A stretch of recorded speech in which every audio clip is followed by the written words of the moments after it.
The new coronavirus is going to be much more difficult to contain and much more difficult to control than SARS. And SARS was difficult. A big change between this outbreak and SARS is that we have a much, much better way to detect the virus. We detect the virus now not by symptoms, but by testing for its DNA. But for people who have pre-existing disease like diabetes, those kind of things, this is going to be very severe. It's going to be life-threatening disease. We want to do whatever we can to slow down the spread, hopefully to buy time, and then one day we have a drug, we have a vaccine, then we know how to deal with it.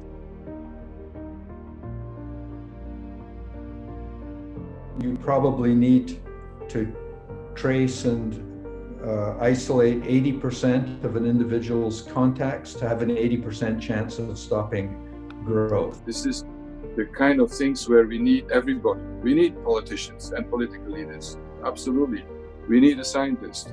We need the communicators. And, and I said always that journalists can save more lives than scientists sometimes. The other 4 types of human coronaviruses affect kids as well. And there's no good biological reason why kids would be immune to these infections. In terms of timing, I think it would be expected to be at least 1 year or so, or maybe more than 1 year, to have a vaccine on the market. Really what makes me say that it's not comparable to seasonal flu is that seasonal flu does not overwhelm the intensive care systems of multiple countries, and this has. And that tells you something about the product of how infectious it is and how lethal it is. I mean, the reason why social distancing is an important control option is that it's essentially the class of interventions that work whether or not you can tell who's infected. We now know that when someone actually got infected with COVID-19 or SARS-CoV-2, the viral load actually would go very high, very early. On day 2, 3 of the symptoms, after symptom onset. So that is why there is a lot of transmission in the community, especially among the close contacts. And it's always a 3-way tension, or if you will, a 3-way tug of war between health protection, economic preservation, and social well-being. So these will be at the core of all government's decisions from now till this thing settles down. This, quite unlike SARS, spreads quite easily even before the infected person show any symptoms. And that is the remarkable feature of this particular coronavirus. In fact, about 40% of all infections were caused by infective people spreading it during the incubation period. So from the time the Chinese researchers posted the first 5 genetic sequences on January 13, the Vaccine Research Center at NIAID very quickly began coming up with the first mRNA vaccine. And that was not possible until you had the genetic sequence. The fact that there is a stable genome means that once we get a vaccine, that most likely, we hope, that we won't need to make a new vaccine. Public health does not have a long history of being very good at either risk or crisis communication, and is certainly struggling with misinformation. And in fact, back a year ago, long time ago, WHO actually listed misinformation and vaccine hesitancy due to misinformation as one of the top 10 threats in global health. I think what we can do in our community is just try to be as clear as possible about the information that we do know, to recognize the information the information we don't know yet. The good thing is that there is a very robust research and public health system in many countries that is able to track those diseases, to identify them very early, and to contain or to plan measures to allow this containment.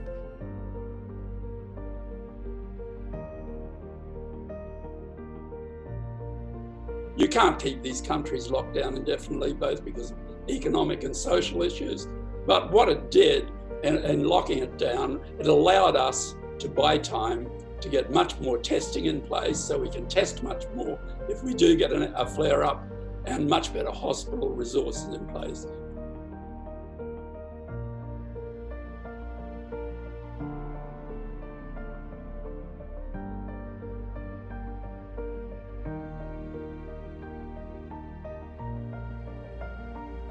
The patients with the successful mutated B type have a higher viral load in their airways, and then it makes sense that if you have more viruses, you are able to infect people at a higher rate.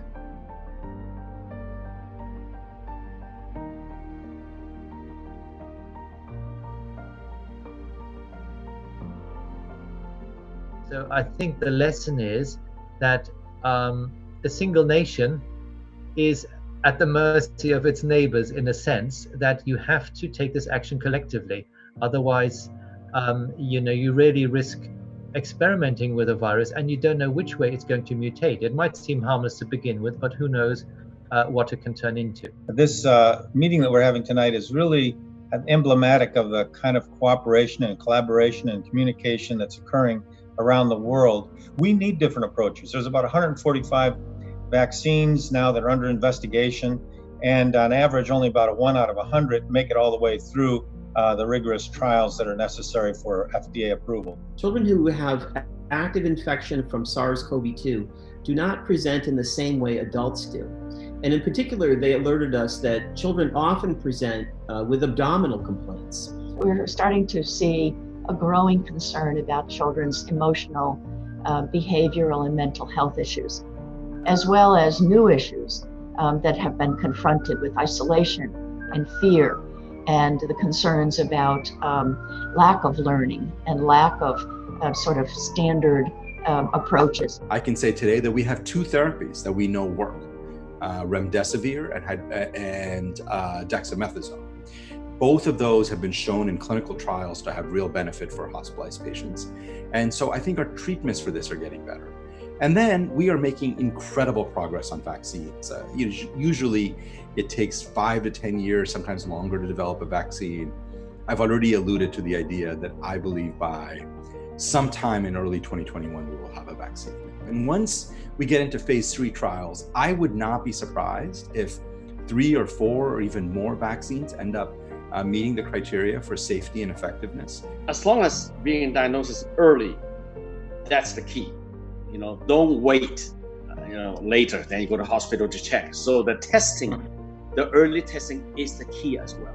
There is something about the idea that, everyone in the world is going through something together right now, that 2020 is this year of immense interconnection and experience for the whole world, really. Yeah, mental health issues, thrive in isolation and in silence. And so it's so important to encourage people to talk about mental health issues, because that helps them break out of this cycle of silence and shame, and it helps them get help and reminds people that they're not alone. But the advantage of the rapid antigen test is that you're not going to test positive unless you have a lot of virus in your nose. And so it's almost like a contagion test. From a public health perspective, the models show that even the tests that are less accurate like that, you're going to be able to stop enough chains of transmission to make it worth it. Everybody are rushing to do the vaccine. But do you know the real bottleneck is not the vaccine nowadays? The real bottleneck is basically the delivery device. Okay, how are you going to deliver it? Like the syringes, okay, the needles. And then if you still use the traditional method of doing that, it's going to be a problem, because you're going to have a lot of sharp waste. Okay, you have a lot of medical waste. Our body cleared the antibodies so fast that maybe a year we may need at least 3 times to get like this coronavirus shot. If we anticipate at least half of the world will be vaccinated, it's probably going to be a couple of years from now on.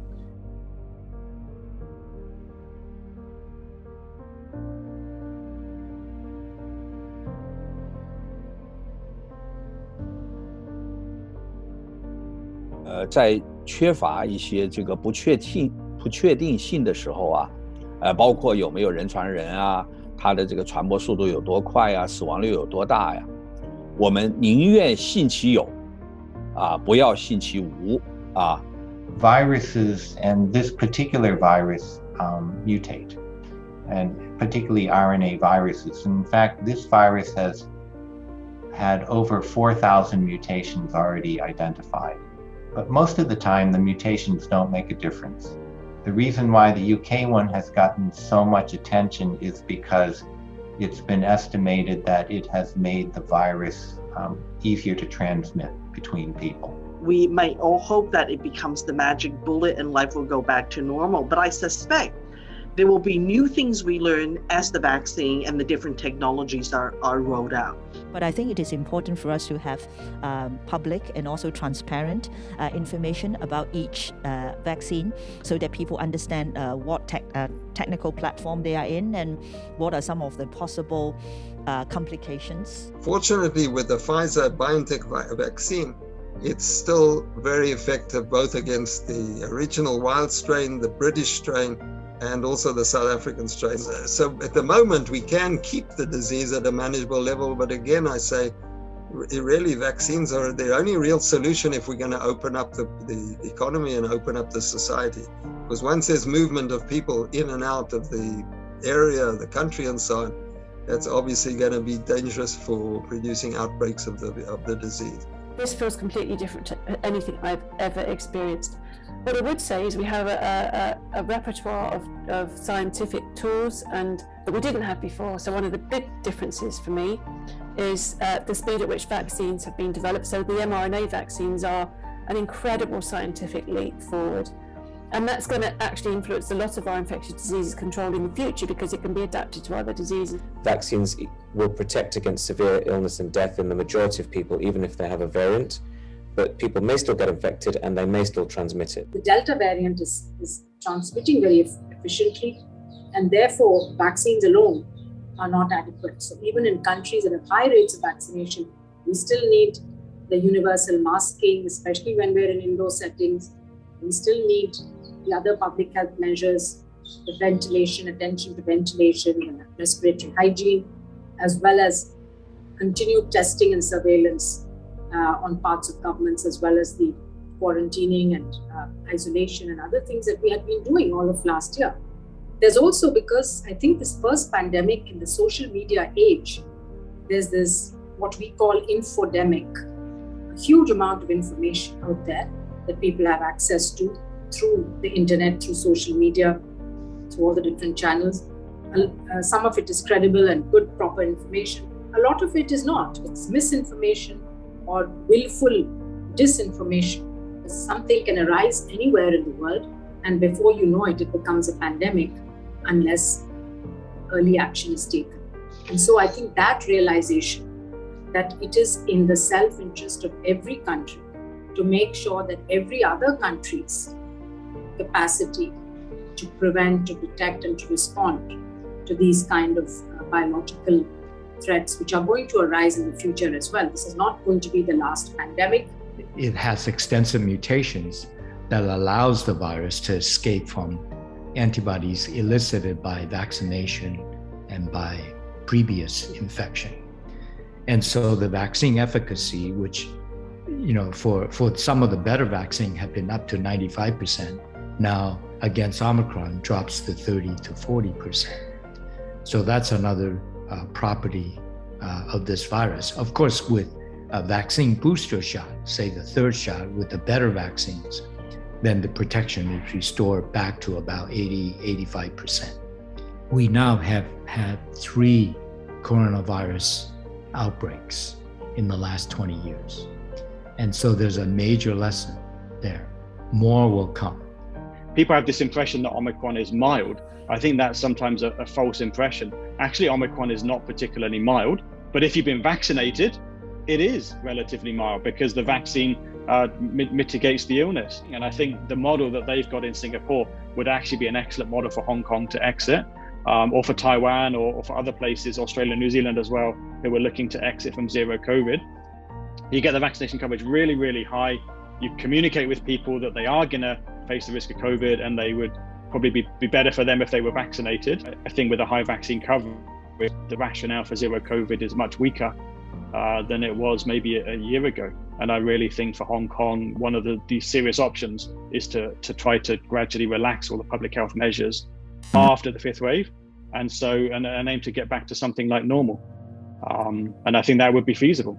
We're trying to break the link between numbers of infections and hospitalizations and deaths. There's always going to be some hospitalization and death when you have a respiratory virus circulating in the community. This is unavoidable even before COVID. So think about influenza or other respiratory viruses. But with COVID, what we're trying to do is to build up enough immunity through infection and vaccination to basically bring those hospitalization levels to a manageable level.